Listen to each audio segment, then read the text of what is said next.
All right, wonderful. Criminology people. That was lame. Okay. Anyways, today we're going to start talking about how human beings have thought about crime and deviance and sort of the theories we started coming up with. Throughout the semester, we're going to discuss myriad perspectives and paradigms. But for the most part, there are three predominant paradigms that we will cover.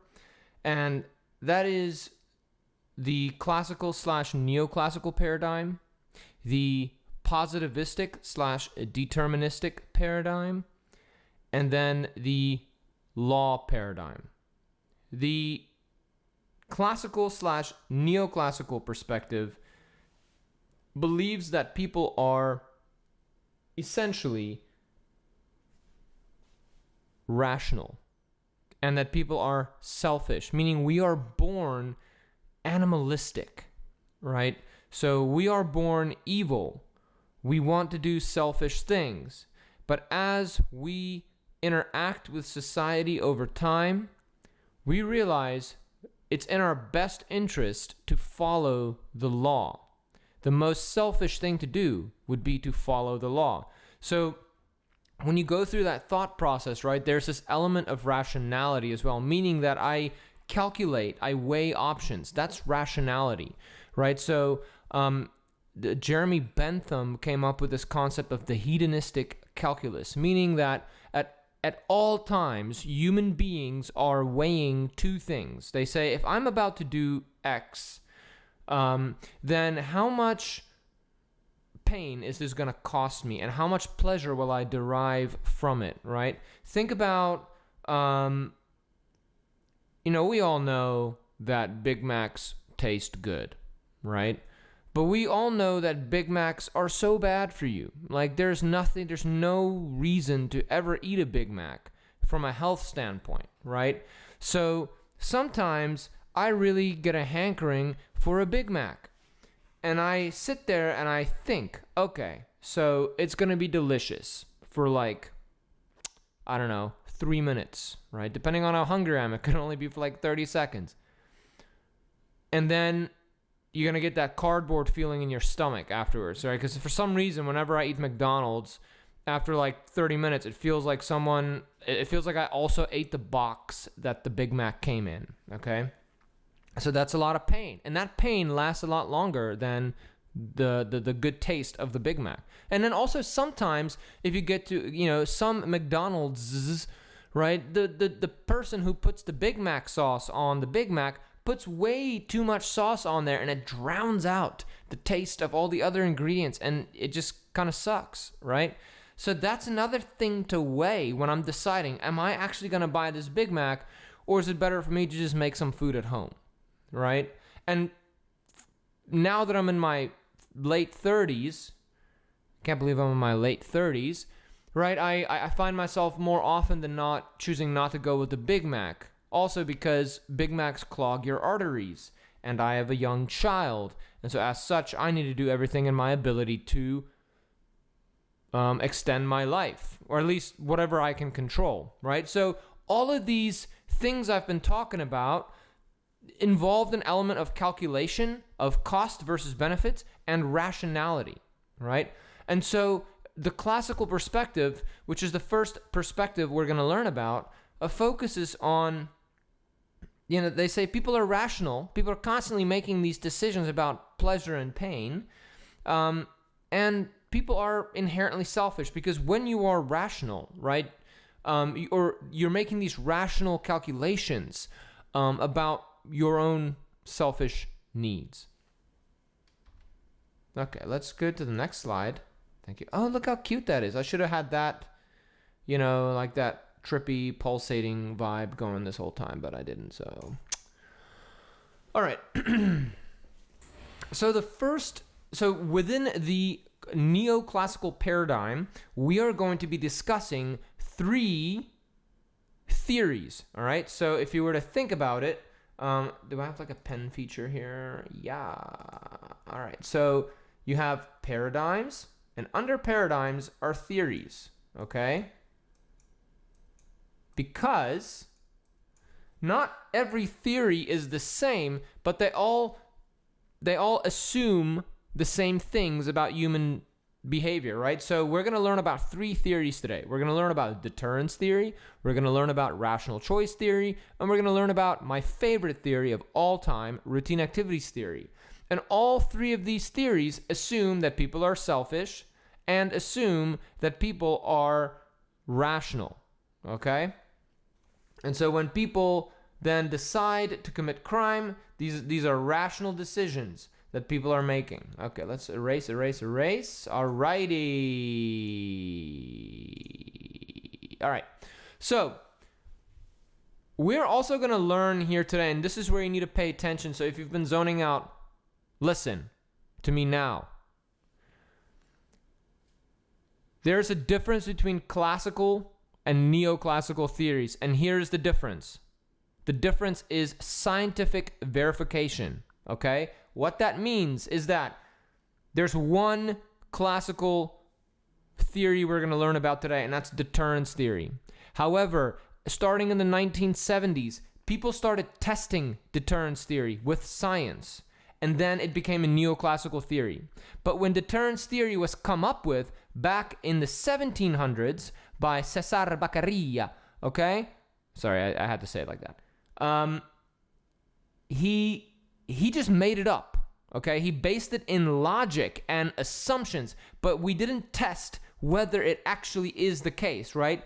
So the difference between a classical deterrence theory and neoclassical deterrence theory is that classical deterrence theory was come up with and it made logical sense, but neoclassical deterrence theory took that classical theory and said, okay, let's test it scientifically to see if it is actually the way it is. And then we actually found a lot of support for it. So deterrence theory in its neoclassical sense is a lot more nuanced, meaning detailed and teeny tiny little differences between little things of it, than the classical theory, because we've been applying science to the classical version of deterrence theory. Okay? So if you're like, what the hell does that mean? A classical theory means there's no science, okay? It's like a religion that's just been made up, okay? There's no, and I'm not saying all religions, but it's kind of like, you know, when we think about our religions that we follow, right? These aren't things we can test empirically, right? We're just assuming, okay, well, this happened, right? This happens, right? And so that's how classical deterrence theory works. It was just someone made it up. All right, based in what they saw in the world, but there was no scientific verification of it, okay? And then neoclassical deterrence is, oh, we're going to now take these things that Cesar Beccaria came up with back in the day, and we are going to test whether they work. And they found, yes, they tested it, okay? It's like if we had the capability to test certain claims that were made in the Bible or in the Quran or in some of the Vedic scriptures, then great, right? But we don't, we can't, all right? But in the 1970s, we were able to start testing deterrence theory, all right? So there you go. So, deterrence theory. The classical version was created by Cesar Beccaria, all right? Sorry, I'm learning Italian a little bit. Because when you're old like me, instead of, you know, having fun playing video games and doing fun things, you and your wife say, oh, hey, let's get a subscription to Duolingo and learn Italian. So, io parlo un po' italiano. It's also good because now my wife and I are starting to talk smack behind people's, or actually right in front of people's faces because they can't understand us.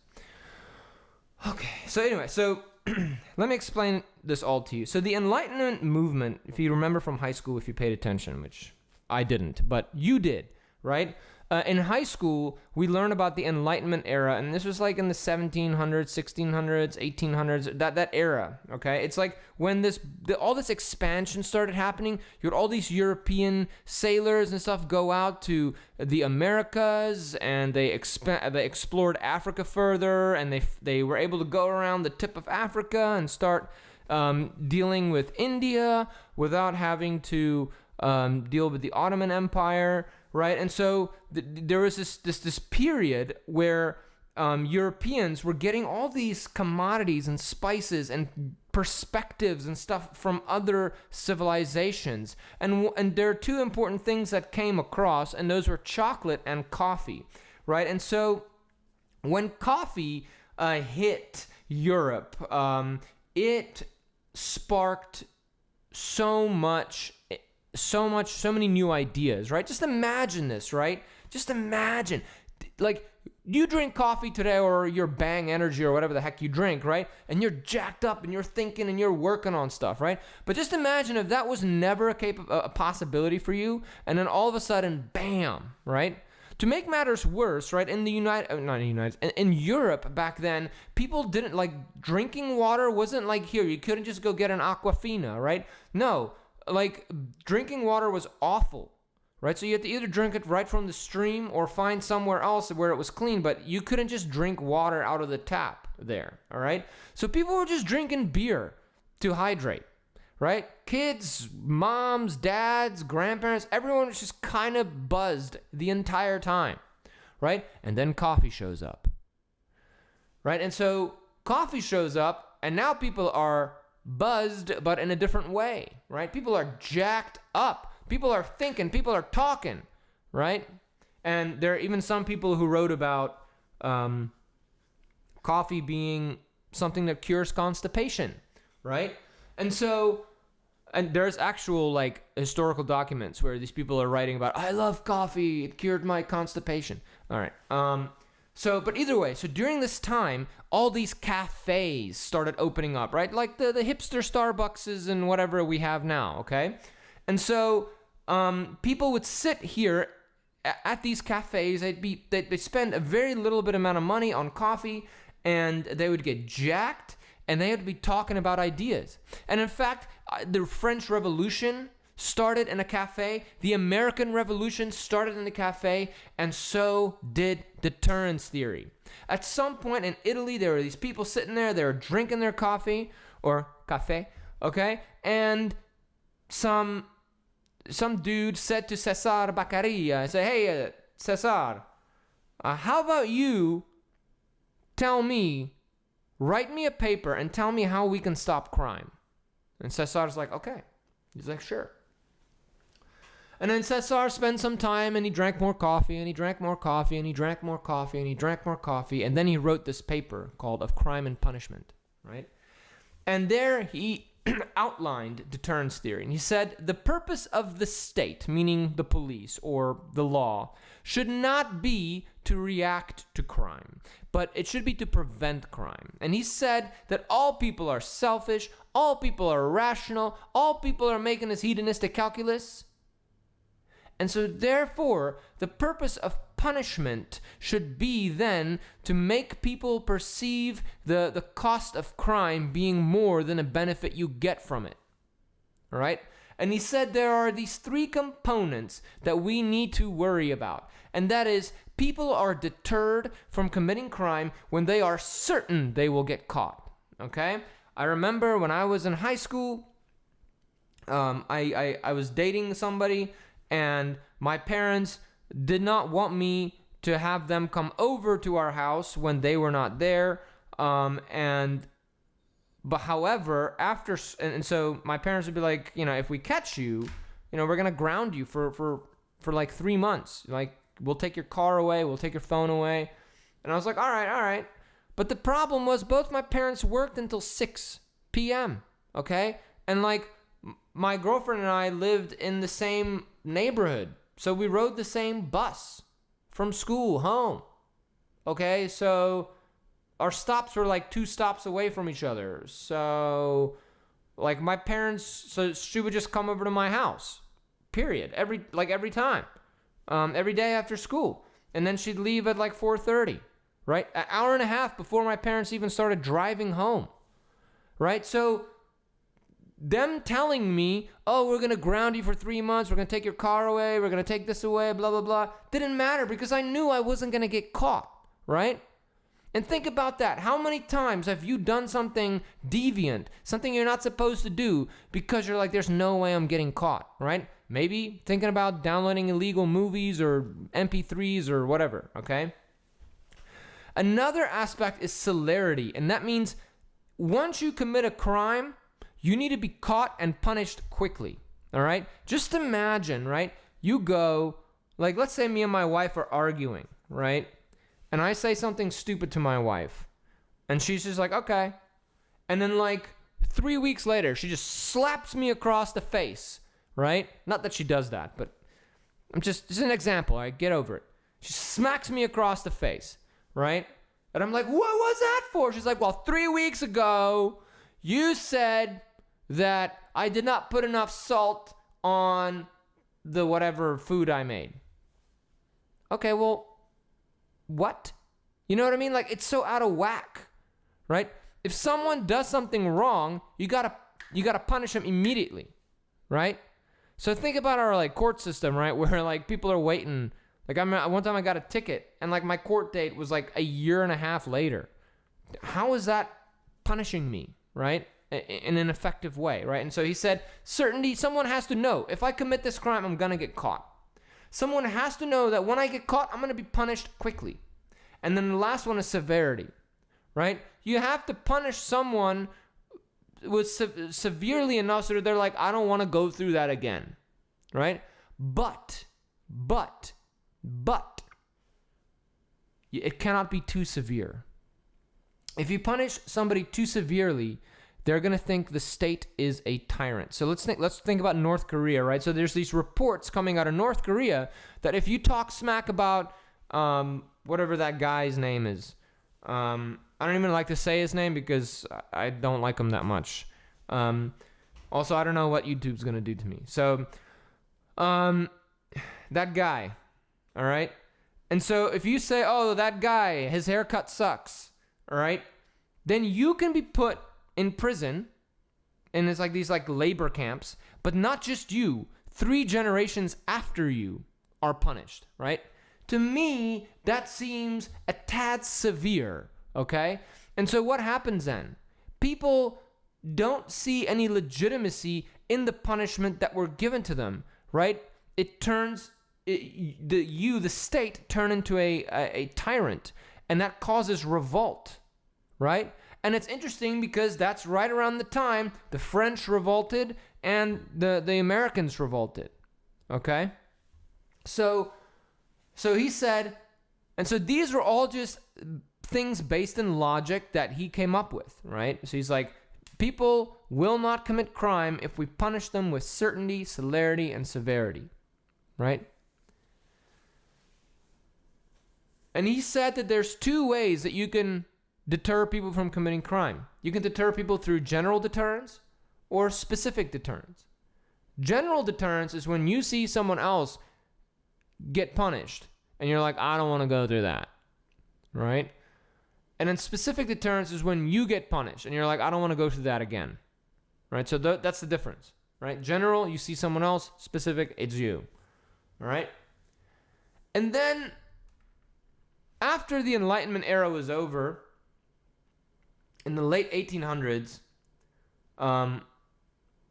Charles Darwin came around, right? And Darwin flipped the way that we thought about life completely on its head because he presented this theory of evolution, right? And so then at that point, people stopped thinking about deterrence. People stopped seeing the world in the way that they saw it back then.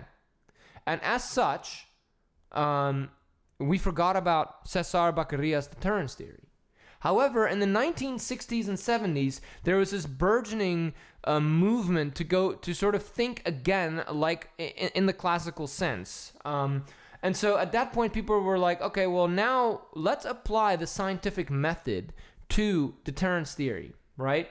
And so people started rehashing deterrence. They started testing, well, what is more important, certainty, celerity, or severity, right? And so science being applied to deterrence theory made deterrence theory a neoclassical theory, because where Cesar Beccaria, right, said that certainty, celerity, and severity are all important, right? He didn't really, well, he did say that certainty is probably the most important, but he didn't have any like or empirical scientific backing to say it. And so in the 70s, we started testing. Okay, well, what if we send police officers in a certain area where there's high crime, right? That would then increase the certainty of deterrence, right? The certainty of punishment in that area. So if we see a reduction in crime, well, then we could say that, yeah, deterrence theory works, and when you increase certainty, that works, right? We can look at how long do we punish people, right? Or how hard do we punish them, and whether that stops them from committing crime again, right?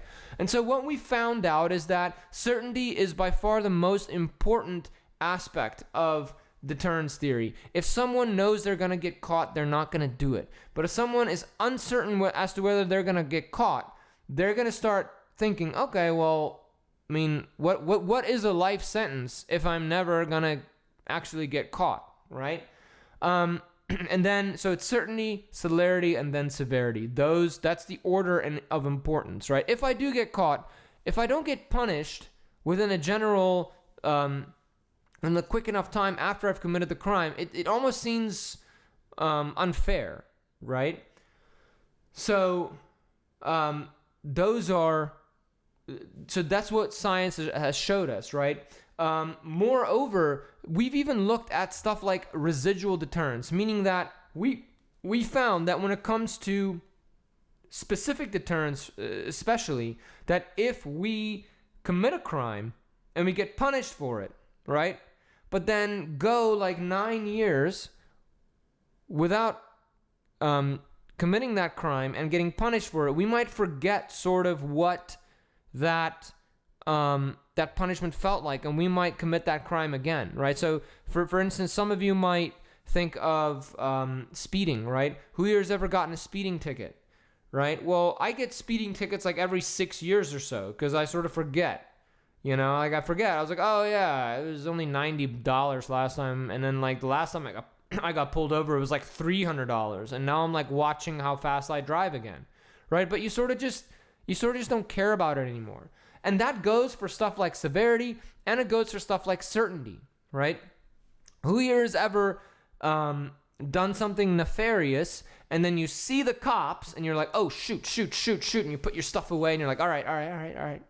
Right? But then you don't see the cops for like 2 more hours, and you're like, all right, now I can go do this crap again that I was doing, right? So that's called residual deterrence. And we didn't know about that stuff during the classical era. It was not until we started applying the scientific method to classical deterrence theory, turning it into neoclassical deterrence, that we started parsing these things out, right?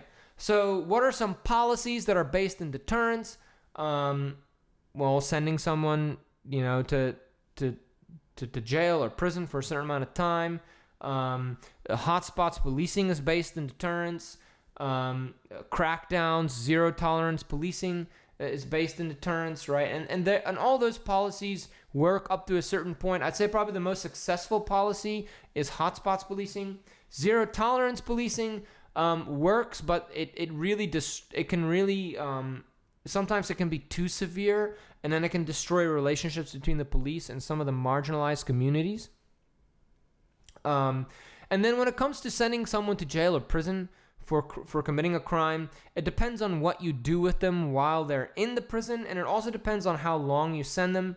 If you just send someone to prison for 10 years and you don't give them any rehabilitation, they have like a 2/3 chance of going back. But when you offer some rehabilitation, some programs, they tend to be slightly more successful.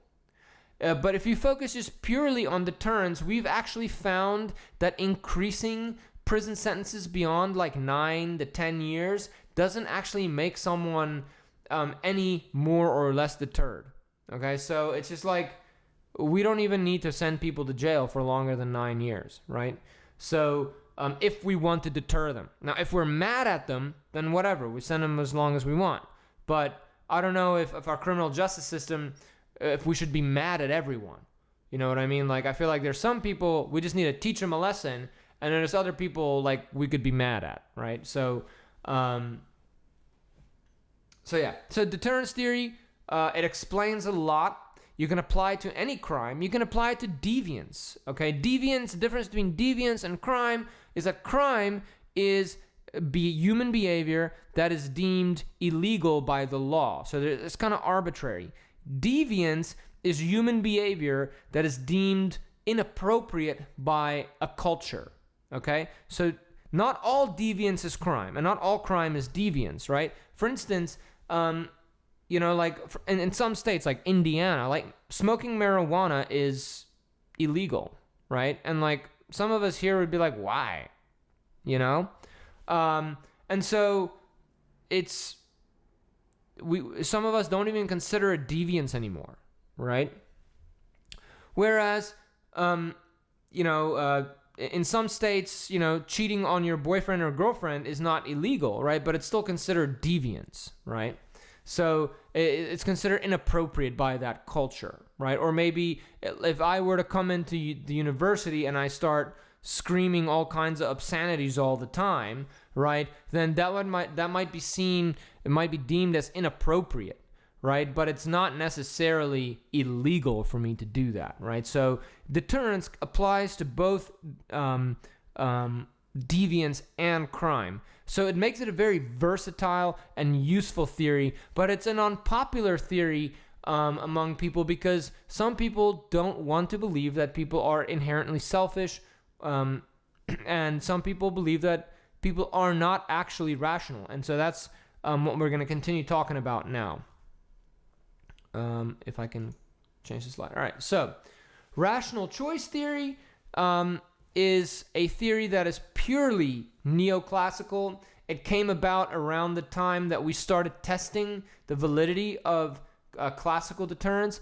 And this is essentially a theory of crime. It's also can be applied to deviance and crime. And it says crime is purposeful, like we commit a crime because we have a reason for committing it, right? We need to commit it for a particular reason, and that when we make a decision to commit a crime, we weigh all kinds of factors based in the situation as to whether we are going to commit that crime or not, and that crime is the result of what we call bounded rationality, and that if people had more information to their disposal, they would likely not commit crime, right?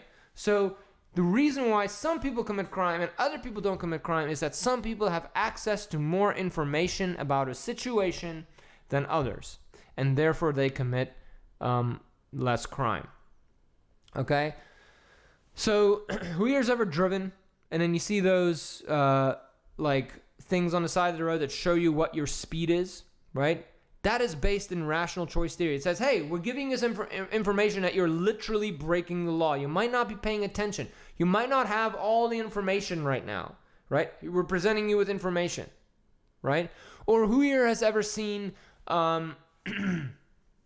little road signs while you're driving that says, this thing is illegal, don't drive with this, right? They're trying to inform you, to give you more information so that you can desist from committing crime, right? Having a sign. Like I have cameras around my house, and I have a little thing that says, smile, you're on camera, right? What does that do? It adds some information for the would-be perpetrator to add into their calculation, right?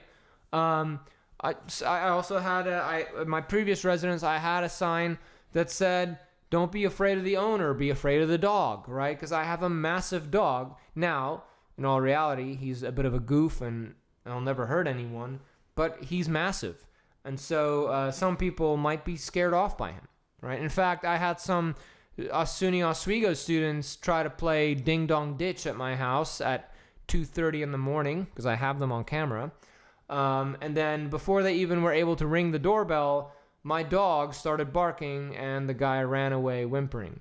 So rational choice theory says people are selfish, people are constantly making decisions, and these decisions are based on situational factors, and that when people commit a crime, they have said the benefits of committing this crime outweigh the costs of it, and when people do actually make those decisions, it's likely that their rationality is bounded by something, and that people who commit crime for some reason don't understand something, or they don't have access to a certain amount of information, and therefore they commit it, right?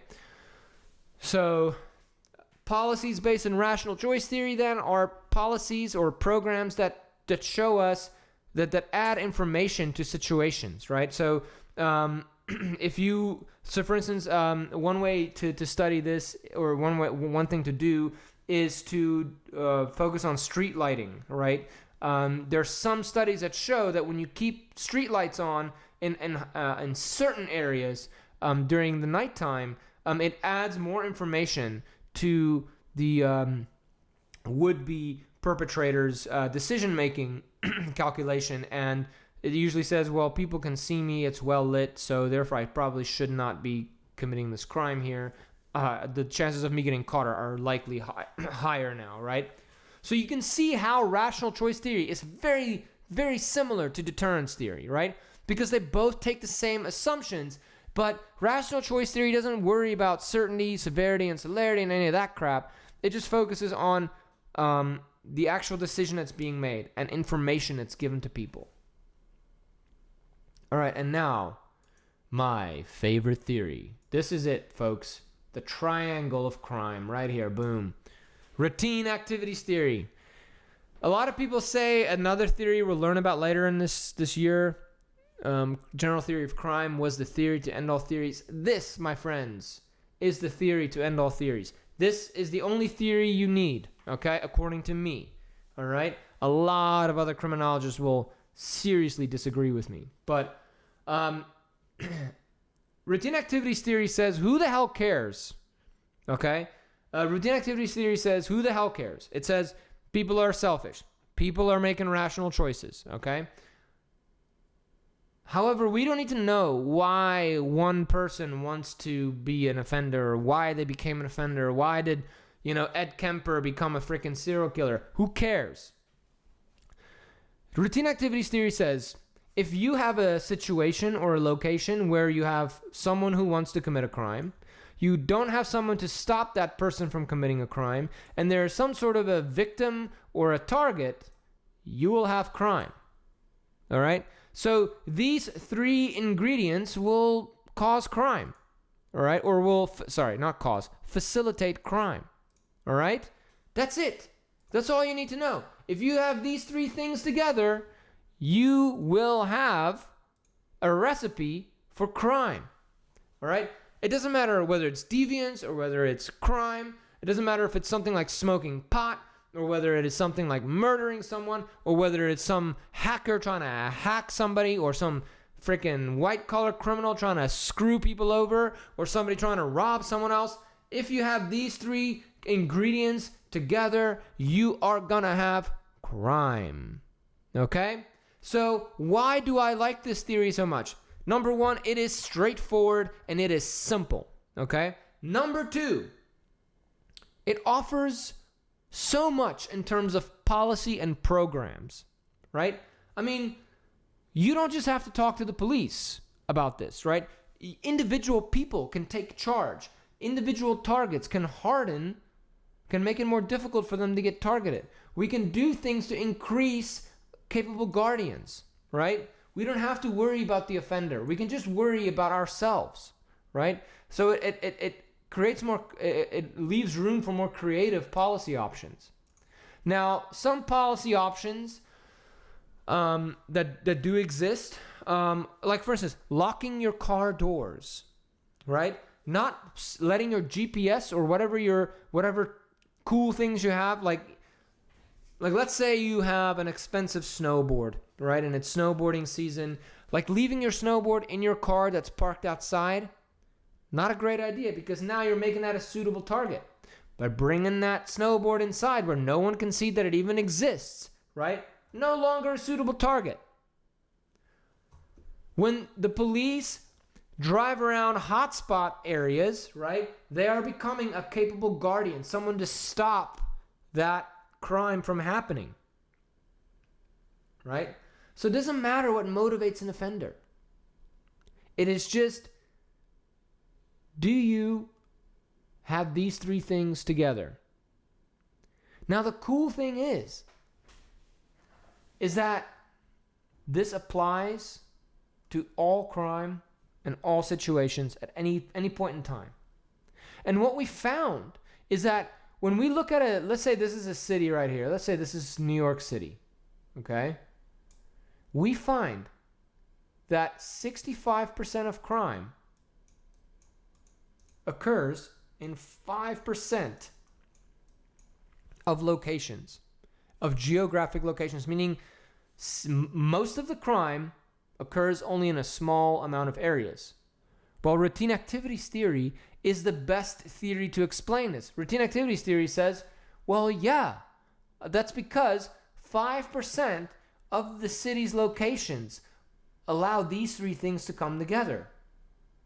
So we can eliminate crime by going to those areas and removing one of these or adding this. Right? So it allows us to think about crime differently and approach it differently. And we have found that when we do stuff like hotspots policing, which is also based in a routine activities theory, right? We can significantly reduce crime. Now, not every single crime. Like, there's some crimes that hotspots policing doesn't help because those crimes occur inside a home or away from where the police can be, right? But whether it's gun crime or drug crimes or robberies or whatever, robberies, my bad, or assault or any of that stuff, hotspots policing can stop it because you're adding a capable guardian into the mix. Okay? So that is that for our classical and neoclassical theories. If you have any questions, don't be afraid to email me. You can hop on Zoom. You can clarify more things. I've added more videos that other people have recorded on these theories to help you explain. To help explain. Other than that, good luck with the semester. Chill vibe.